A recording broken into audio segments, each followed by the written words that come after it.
어, 안녕하십니까. 음, 요즘 여전히 코로나가 또 맹위를 떨치고 있습니다. 제가 음, 교회 안에서 또 부목사로 이렇게 일할 때를 생각해 보았습니다.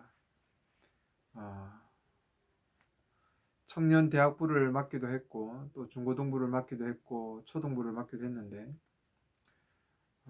그때마다 빠지지 않고 몇 명이 왔는지, 중등부가 몇 명인지, 고등부가 몇 명인지, 초등부가 몇 명인지, 아, 뭐 주일 대예배에 몇 명 왔는지 이런 숫자들을 기록하고 주부에 기록하고 또 숫자들을 이렇게 아주 중요하게 여겼던 그런 기억들을 생각해 보았습니다. 그러면서 교회가 정말 쓸데없는 집중하지 않아야 될 본질을 잃어버리니까, 그리고 교회가 음, 하나의 어떤 그 유기체로서의 공동체성을 잃어버리고 그 본질을 추구하지 않으니까 교회가 하나의 사회 조직처럼 그 회사가 이익을 논하듯이 교회가 어떤 그 사회의 조직체와 같은 짓을 하고 있었구나라는 생각들을 가집니다. 그 안에 있으면 잘 모릅니다. 뭐 숫자를 세는 것이 뭐 그렇게 꼭 나쁜 것은 아니다라는 생각이 들고 또 숫자를 늘리기 위해서 정말 노력도 하고 애도 썼습니다. 그것이 하나님을 위한다고 생각했고 그것이 천국 가는 백성들을 늘어나게 하는 것이다라는 어떤 그런 아주 잘못된 사상 속에서 그런 일들을 했습니다. 근데 지금 돌이켜보면 그것이 너무나 잘못되었구나. 교회가 숫자를 세고 사람을 숫자로 세고 어, 성도들을 숫자로 세고 있는 이 부분은 정말 잘못된 것이고 교회 본질을 잃어버린 조직 교회로서의 단적인 면들을 보여주고 있다라는 생각을 듭니다.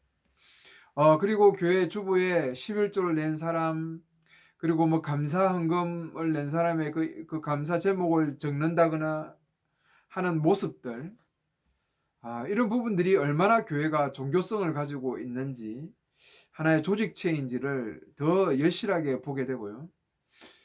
그리고 뭐 어떤 직분을 맡게 되면 그 직분을 맡게 되는 그 사람들이 모여서 없는 돈, 뭐 물론 부자들은 돈이 있겠지만 없는 돈 만들어서 교회에 뭘 해내는 부분들을 바라보면서 교회가 어떤 이런 그 직분마저도 계급이고 조직 사회의 어떤 하나의 정신을 이어가고 있구나라는 생각들을 그렇게 하게 됩니다. 이것이 정말 교회가 본질을 잃어버린 하나의 행위들입니다. 그렇게 봐야 되죠. 교회는 숫자 노릇하면 안 됩니다. 철저하게 성도 한 사람 한 사람들이 하나의 공동체로서 하나님 나라의 본질을 보여주는 공동체를 세워가는 것에 초점을 두어야 됩니다. 하나님의 그 나라의 본질인 공의와 정의, 그리고 인애, 자비, 이러한 어떤 성령님의 성품과 동일한 그런 부분들을 공동체 안에서 이루어가면서 하나님 나라의 정신들을 보여주는 것이 교회의 본질이죠.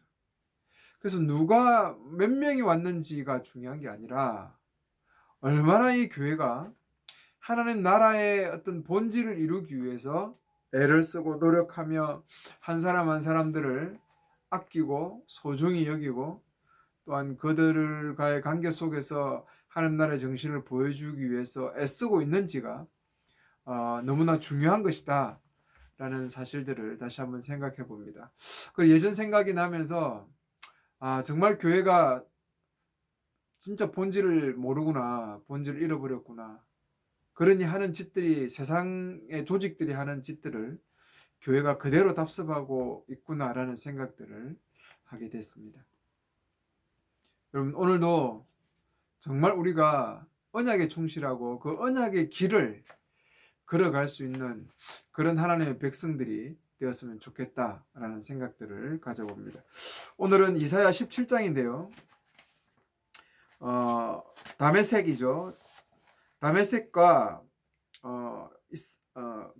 이스라엘, 북이스라엘이죠. 사마리아에 대해서 이야기하고 있습니다. 일단은 유다에 있는, 유다를 기준으로 남쪽에 있는 블레셋과 동쪽에 있는 모압에 대한 심판을 이야기하고 나서 이제 북쪽으로 가죠. 북쪽으로 가서 다메섹의 수리아와 북이스라엘, 사마리아에 대한 심판을 이야기하고 있습니다. 이것은 이미 다루었죠. 7장에서 9장 사이에 동맹을 해서 아하스가 그 동맹에 참여하기를 원하는 어떤 그런 부분에 대해서 이야기를 했었고, 그리고 이것이 이미 하나님의 심판을 받을 것에 대한 이야기를 했죠. 다시 이 열방의 심판 부분에 또 이것을 똑같은 내용들을 삽입하면서 다시 한 번 더 하나님의 그 계획에 방해하고 그 계획을 쫓아가지 않는 그 나라들이 어떻게 되는 것인지에 대한 부분들을 다시 한번 경고를 주고 있는 것이죠. 다메섹은 한 BC 1000년경에는 아주 강력한 나라였습니다. 그래서 아수르와 이렇게 견줄 수 있는 그런 동맹의 맹주였죠. 이런 팔레스타인의 동맹의 맹주였는데 732년에 디글랏 블레셋에게 비참하게 깨어지고 나서는 이제 거의 뭐 힘을 쓰지 못하는 그런 지경까지 되어버린 나라죠. 그래서 17장 1절에 보면 다메섹을 두고 하신 경고인데, 다메섹이 성읍 추교도 들지 못한다. 이제 어떤 다메섹이라는 수도를 통해서 시리아가 거의 뭐 이제 제국의 위용을 잃어버릴 만큼 철저하게 파괴될 것에 대한 이야기죠. 무더기로 도시로서의 어떤 모습을 잃어버리고 파멸의 무더기로 변모할 것이다 라고 하는 것은 그만큼 제국의 위용들을 잃어버리고 완전히 파멸될 것에 대한 이야기죠. BC 732년에 다메섹을 함락시킨 디글랏 블레셋이 비문에 이렇게 썼습니다. 러신의 아버지는 베나다시죠. 왕국을 내가 500성읍을 파멸시켜 쓰레기 더미처럼 만들어버렸다라고 그렇게 기록하고 있죠. 이런 기록처럼 정말 쓰레기 더미가 되어버렸죠. 또한 2절에 알로엘의 성읍이 항무지, 이 알로엘은 북이스라엘의 어떤 동편에 있는 성읍을 가리킵니다.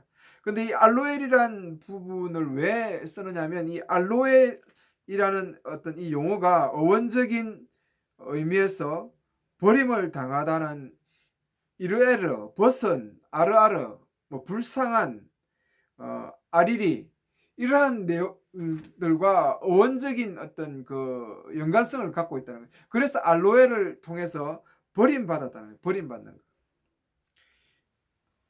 이제는 1절에 다메섹이 버림받고 2절에 알로엘의 성읍이 항모즈, 이 알로엘의 성읍이 항모즈가 될 것이라는 이야기는 결국은 사마리아, 북이스라엘도 이렇게 항무지가 되어 버릴 것이다 라고 하는 거죠. 아무 사람이 살지 않는 아주 뭐 불쌍한 그런 항무지가 되어 버릴 것이죠. 그래서 보니까 어떻게 될 거냐면 3절에 에브라임은 무방비 상태가 되고, 에브라임은 자신을 방어했던 성읍들이 다 무너져 버릴 것이죠. 다메섹은 주권을 잃어버릴 것이다. 이제 뭐 완전히 강력한 능력을 행사했던 시리아의 팔레스타인의 맹주였던 이 시리아가 완전히 이제 뭐 그냥 주권을 잃어버리는 지경까지 가는 거죠. 그래서 이스라엘 자손에게서 영광이 사라지시 시리아에 남은 백성도 수치를 당할 것이다. 이 선지자가 조롱하는 것이죠. 그죠? 이스라엘이 지금 계속해서 망해가고 있지 않습니까? 그 힘을 잃어가고 있지 않습니까? 그렇듯이 시리아도 동일하게 그렇게 될 것이다. 이런 이야기죠. 그날이 오면 야곱의 영화가 시들고 건강하던 몸이 야일 것이다 라고 이야기하죠. 사람의 몸에 빗대어서 이제 이스라엘이 말라 비틀어지는 거죠. 몸이 서서히 야해져서 말라 비틀어지는 그런 게 될 것이죠. 그리고 곡식을 비유로 들면서 텅 빈 들처럼 될 것이다. 곡식을 거두는 자가 곡식을 거두며 버린 그 들판, 사람들이 이삭마저 다 죽고 버린 그 들판, 다 죽고 난 러비암 들판처럼 될 것. 러비암은 아주 척박한 땅입니다. 그죠? 그런 들판처럼 되어버릴 것이죠. 그리고 열매를 따고 난 올리브 나무처럼 될 것이다. 올리브 나무도 이제 다 따버리고 얼마 남지 않는, 몇 개 남지 않는 그런 모습과 같이 될 것이다 라고 하는 것이죠.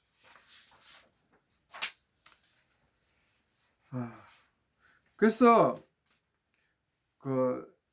이런 이스라엘과 시리아가 처해질 운명이 정말 이렇게 비참한 지경에 이루어질 것에 대한 이야기를 계속 해주고 있습니다. 무수한 나무가지가 가장 먼 가지에 4-5개의 열매와 같이 될 것이다.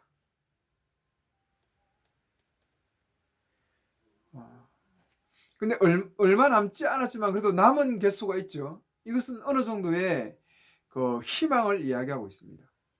늘 성경에는 남은 자 사상이 있습니다. 그 남은 자들은 어떤 자들이냐면 그 7절에 보면 그날에 오면 사람들은 자기들을 지으신 분에게 눈길을 돌리고 이스라엘의 거룩한 분을 바라볼 것이다. 이런 자들입니다. 하나님의 언약의 길을 가지 않으니까 하나님께서 언약 백성들을 치셨습니다. 하나님 항상 그렇게 일하셨어요.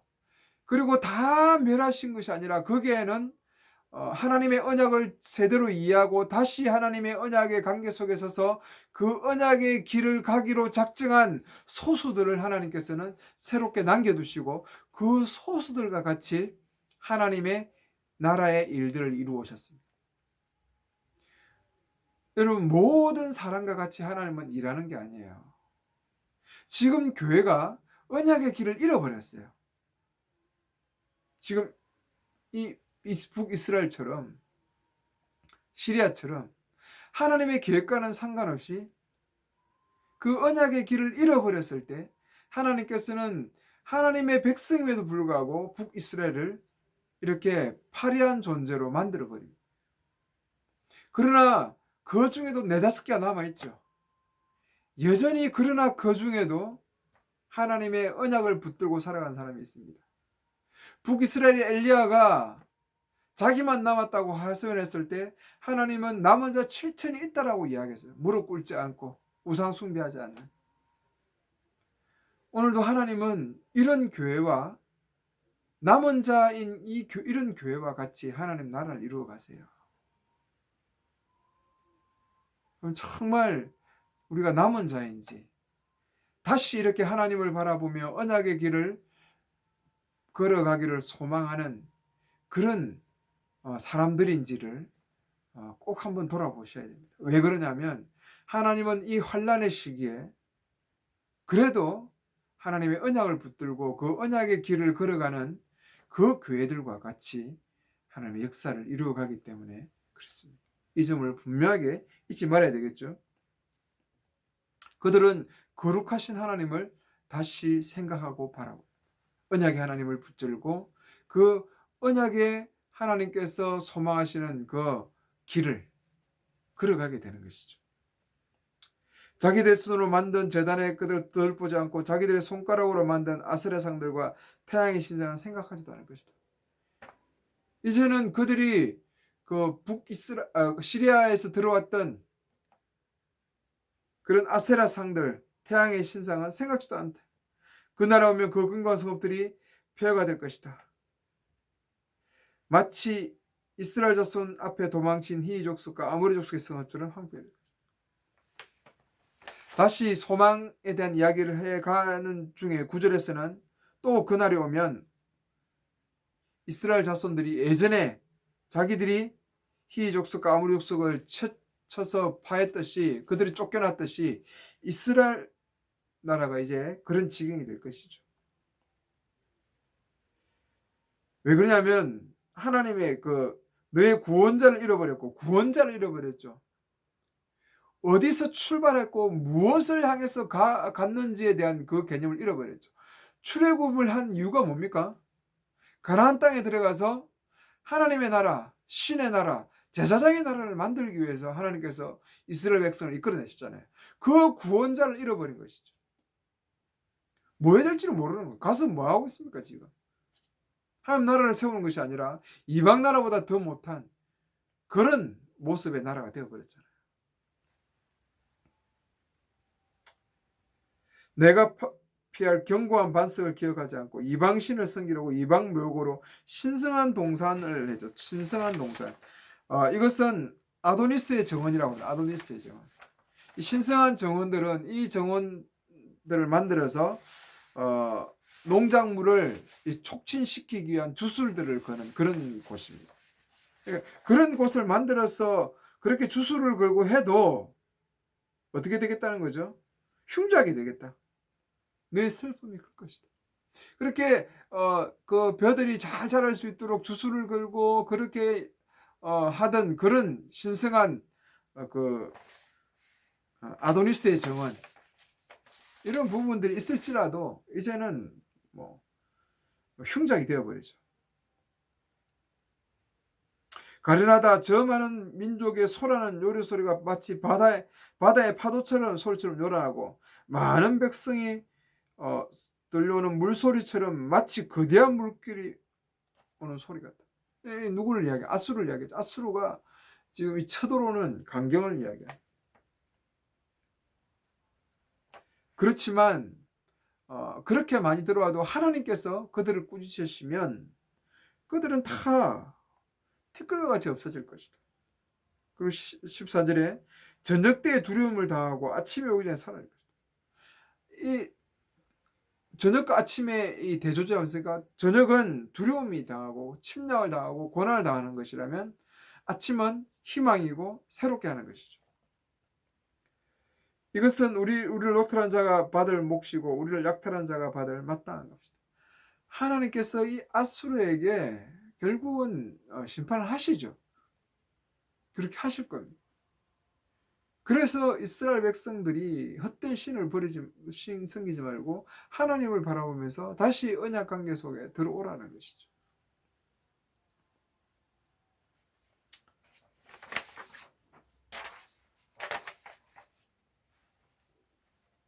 오늘도 하나님은 이 언약 관계 속에 또한 그 언약의 길을 걸어가는 사람이 아니죠. 교회를 하나님께서는 부르고 계십니다. 우리 교회가, 내가 속한 교회가 과연 이 부름에 합당한 방향인지, 아니면 여전히 세속적인 어떤 그런 설교와 은혜 위주의 설교를 주고 세상의 복을 이야기하고 그리고 여전히 숫자와 어떤 그런 조직적인 교회로서의 모습을 갖고 있는 교회인지 여러분 잘 보셔야 되고요.